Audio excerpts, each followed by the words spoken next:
What's up, fight fans? Welcome to the Coolquay Show. Say my name, say my name. Brought to you by the undisputed world of MMA. I'm yours truly, LL Coolquay. This is my man, Robal, aka Rob Scholar. Rob Scholar, man. Yeah, so LL Coolquay, finish when we're talking about the 3 upcoming fights that you wanted to talk about. Oh, the 3 upcoming fights. It's really 4, technically, because we got Leon Edwards and Kobe Covington in December. December the 16th, UFC 296, which I'm very excited for as well. I got Kobe in that fight, by the way. And not recently, it's been some fights been announced for January, February, and March. And one that caught my interest was Sean Strickland. Sean Strickland versus du Plessis. Yeah, I thought that was that's a great one. And that's a good style matchup. That I'm very excited for. I heard Israel, he gonna have some time off. He said he's not coming back. Well, Alex just called out. Yeah, he said come to daddy. He said come to daddy. Yeah. And then winked his eye.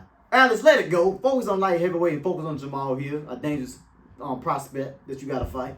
Leave Israel there. Israel ain't stunning you. It'd be a good opportunity for Izzy to move up. But I know Israel feels some type of way. Yeah. And let me tell you why. You know why, right? Yeah, he's already beat him. No. I think Israel kind of have this in his heart, like, damn.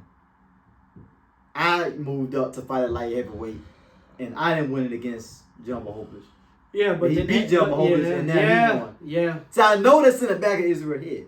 Yeah. And I know he probably had people around him telling him that. Dang, you moved up, he got it, and that's why Alex said. At the same time, it just wasn't Izzy's time at the time. So exactly. But Israel get the last laugh. He won. Like, I was just let it go. I just focus on Strickland. If he's still a champ, like when I come back. But also too with Sean Strickland, like he did impress a lot of people. He got a lot of people because a lot of people didn't really take Sean Strickland seriously, especially like when I don't think anybody gave him a chance when he was fighting Izzy. No chance. But a lot of people don't know Alex trained him. The same person that Sean Strickland got knocked out by trained him. He did his homework. Yeah, he did. He did his homework. I'm very excited with him and just how you say it? He got a hard name, man. I don't know why your mama named you that. I just call him. That's his name. So Dricus du Plessis. Du Plessis, yeah. When he's fighting Du Plessis, he impressed me when he TKO'd Robert Whitaker. I did not see that coming, Robal. If you'd have told me 2 years ago that du Plessis can beat Robert Whitaker, I would have probably laughed in your face, Robal. Yeah, he probably would. No, he ain't beat no Robert Whitaker, former middleweight champ.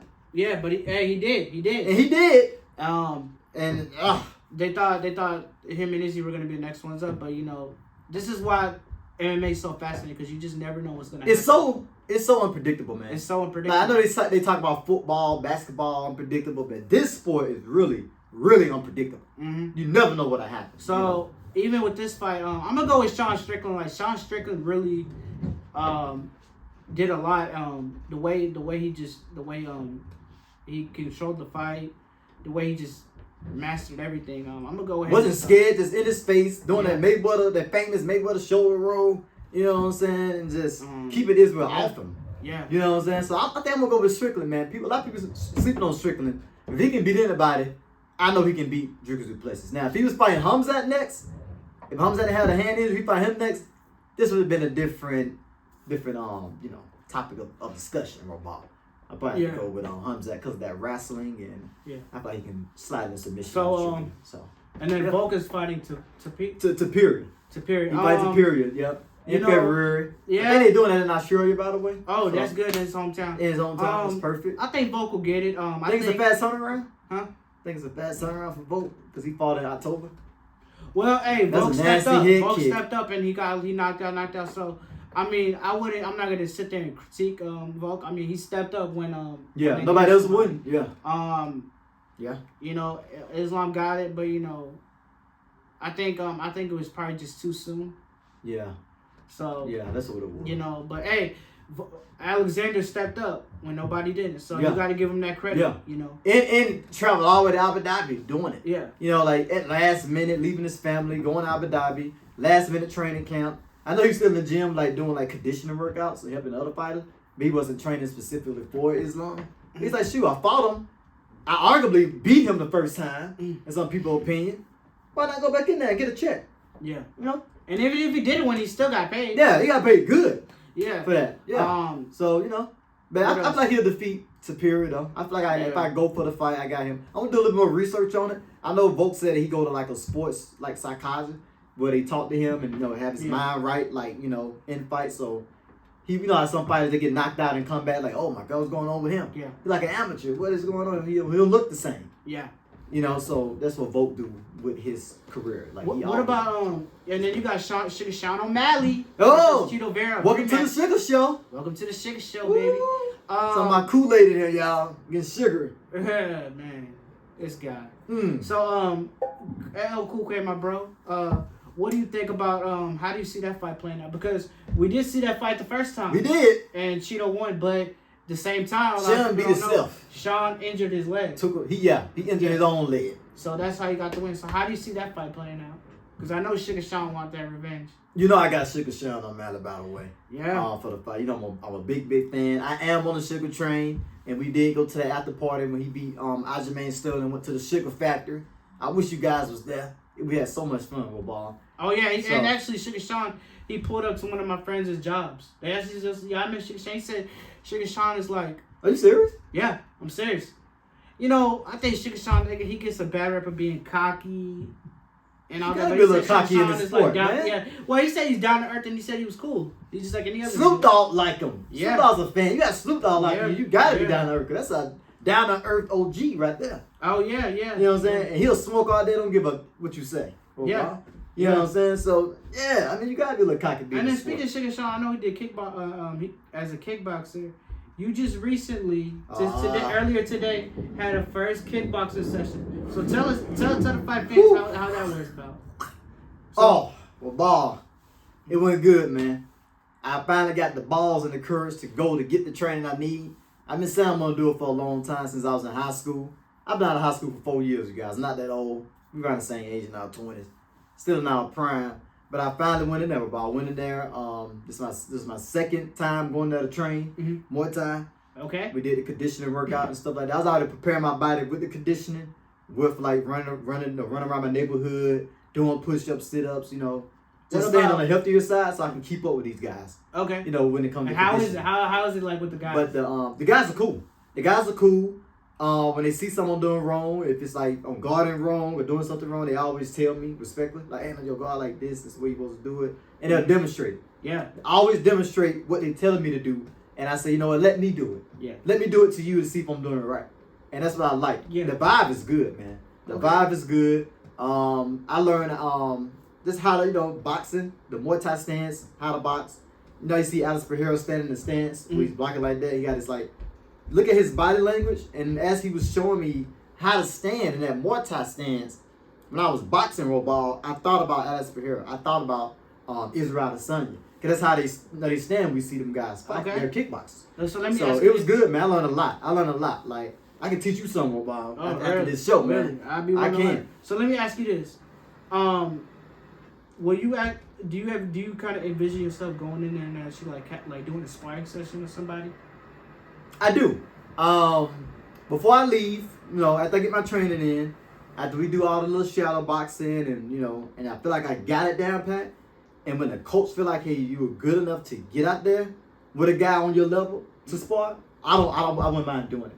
You know, and that's the last thing I want to do before I leave Muay Thai. Before I, you know, just like stop paying the fee every month and I just leave. I want to be able to spar. I want to see what level I'm on. I want to be able to do it. How is the fee like? So how much is the fee?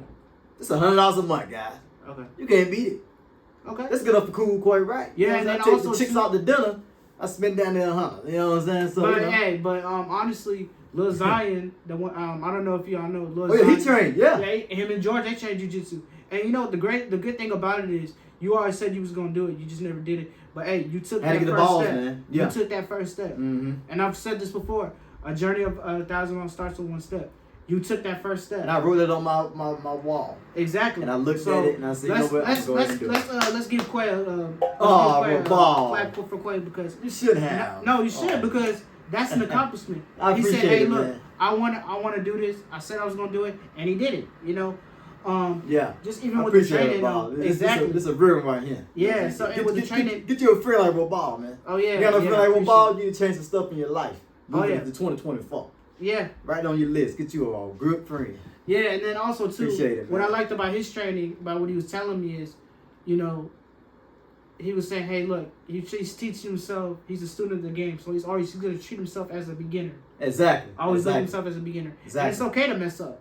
So fight fans, if you guys are training MMA, it's okay to mess up, but always look at it as a learning lesson. Exactly. Don't look at it as like a loss. Look at it as a learning lesson. Hey, what can I do to get better?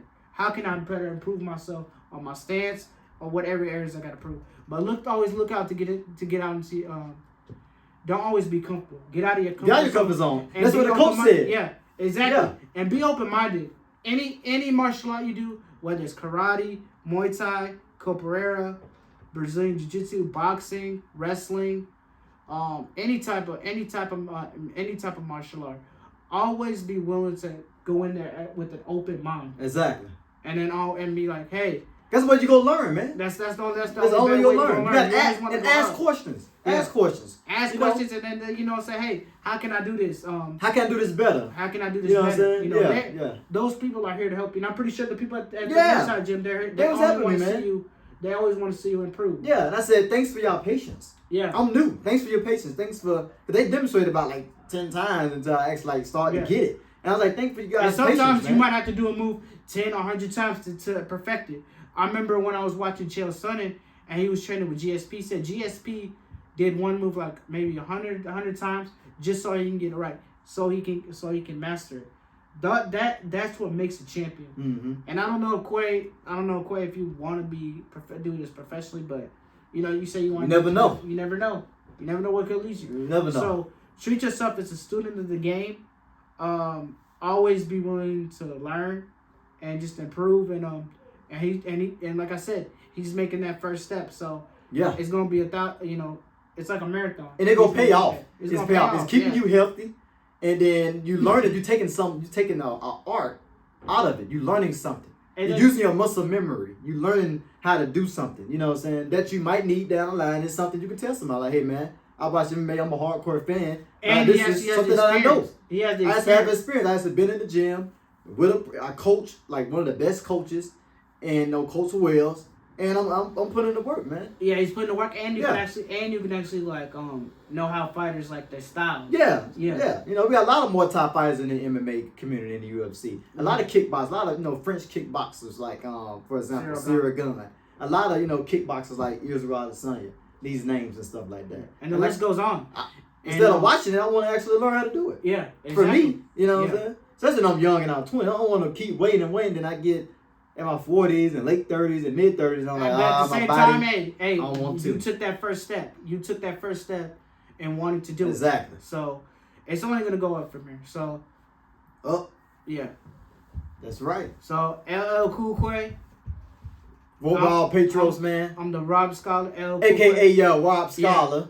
Yeah. Now this is the LL Coolquay show. We love having y'all fans. We love y'all you viewing us, and we're brought by the undisputed world of MMA, baby. Follow on Instagram. That's it. So man, you should document your stuff. Document your MMA training on your YouTube. YouTube. And I'm gonna put on the YouTube shorts, and I'm gonna get footage of myself. You know what I'm saying? Punching those bags, doing some shadow boxing with my opponent, and I'm gonna let you guys see what I'm working with. I'm actually put a little bit on that. You know what I'm saying? Very soon, actually.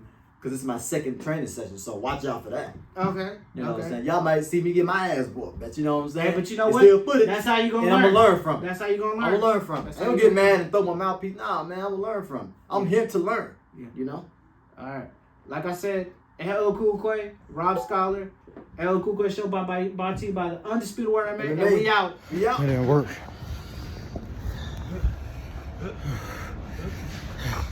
Put that work in, baby. You gotta stand directly in front. You can move around, make it work, make it think. Good. Right. Yeah. Well, switch body.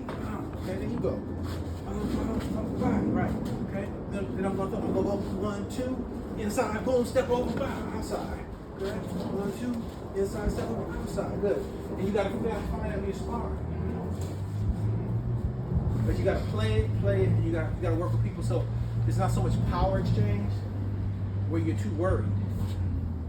All right? You need to be bomb, bomb, bomb, bomb. Touch the bag and move off it. I stay in front, not like this. Wow. Now I gotta bring my head back up. I want to be here when I throw the kick. So that's me being orthodox. I'm a southpaw. But it's orthodox. I don't want to step over and turn my body this way. It makes it harder to put my hands back in motion. So when I want to come here, boom, I can put it back, go right back into my combination. But if I go like this, so I want as much as I can, boom, then I can go up, and keep myself upright. Does that make sense? Also, sometimes when you're on the outside, you're like this. Well, there's nothing more you can do. Sometimes if you're coming forward, it stops it. You know, it's more of a boxing thing. I'm square. So here, I want to here, you know what I mean? Because this, so it's the mixing of the boxing and the kickboxing. Sideways is boxing, but now it's hard to do anything extra. And that's what you're doing. Same thing, you're I was trying to hit myself. I was trying to get like a